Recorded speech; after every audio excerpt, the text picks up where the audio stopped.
The show must go on. It's a phrase that aptly describes the Reading Fightin Phils game against Harrisburg on August 7th, 2014, when a power outage forced the teams to play the first 2 innings without a trace of electricity. It was a normal day. Everything was perfectly normal coming up to that point in time. I got here, I read through the script, I made sure all my pronunciations were correct, and then we're just sitting there waiting to go on, and just that like cartoony sound of just everything going off. Everything is no exaggeration. Lights, computers, sound system, video displays, you name it. In the blink of an eye, First Energy Stadium was off the grid. Things start to run in your head, like, is everything safe? You know, are we gonna have to evacuate people yet? Are we gonna play the game yet? I tried talking into my microphone because our general manager was like, test the mics, test the mics. So I tested the microphone, nothing worked. There's a lot of things you plan for, I think. You know, if things go wrong, if it's like, hey, if your PA announcer goes down, you always have someone in the back, it's ready to go on the mic. Same thing with your music, if everything, you have backup plans. I don't think we were ready to see what happened that night when that transformer blew. I remember looking around like, okay, so when's the generator gonna kick on? Or like, when's the backup power gonna start? To have no power and then you have to entertain thousands of people, how do you do it? So in the back of my mind, I'm thinking, how do we do this with no power? What's the next step? What are we going to do? There's a game that needs to be played. What's next? The decision was made to start the game on time, with the help of the entire crowd, who joined in singing the national anthem a cappella.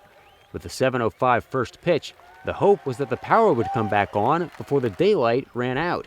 But the setting sun wasn't the only problem.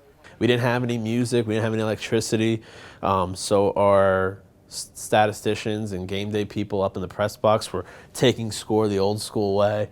Even keeping track of the game's basic elements was a challenge. We sent some interns out to left field. We have to know, we don't have balls and strikes, but we can tell about outs. Outs is, the basic. We didn't do anything with scores. We couldn't do it. We don't have an old school, we slide the numbers in. But we can tell outs because that's kind of where people are most programmed. So we sent some interns out with these giant numbers. I would radio them. All right, 1 out, 2, 3. All right, so you could switch it. And they would hold up the outs, 1, 2, 3. And they would hold it up until the inning was over. So our staff could know when to move forward, but also for the fans to be like, where are we in the game? I think the balls and strikes, though, the umpires just made sure they were always letting you know how many strikes, how many balls, and how many outs there were. As far as knowing what batter was at the plate, public address announcer Justin Choate borrowed a practice from the earliest days of our national pastime to keep the fans informed. Justin, we sent down in the dugout, announcing the game out of a traffic cone. Number 15, second baseman Cutter Dykstra. It started off with something about this big, then it went into like a normal sized traffic cone that you'll find on the side of the road. I didn't do any of my, between inning reads. I just announced the batter, their position, and their number. PA guy came down and stood on top of the dugout with a megaphone and announced the names as everybody was walking up to the plate. It was really cool. It was a different experience. I always see the game from this perspective. I look out onto the field instead of looking to the crowd.